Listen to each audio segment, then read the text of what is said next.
রমজান মাসে এমন কোন আমল আছে কিনা যা করলে আল্লাহর প্রিয় বান্দা হওয়া যাবে?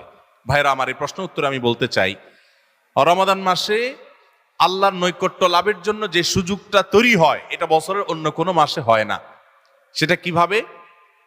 একে তো রমাদান মাসের প্রধান ইবাদত হলো সিয়াম বা রোজা, যেটাকে আমরা রোজা বলি। এই রোজা বা সিয়াম বা সাওম, এই ইবাদতটা আল্লাহর সঙ্গে বান্দার নৈকট্য লাভের সবচেয়ে বড় সোপান এবং সিঁড়িগুলোর একটা। কারণ আল্লাহ তাআলা হাদিসে কুদসিতে বলেছেন, আস-সাওমু লি ওয়া আনা আজজি বিহি, রোজা এটা আমার জন্য বান্দা রাখে আর এটা বিনিময়ে আমি নিজে দিব। এটা আল্লাহর সাথে বান্দার খুব গভীর সম্পর্কের একটা মাধ্যম।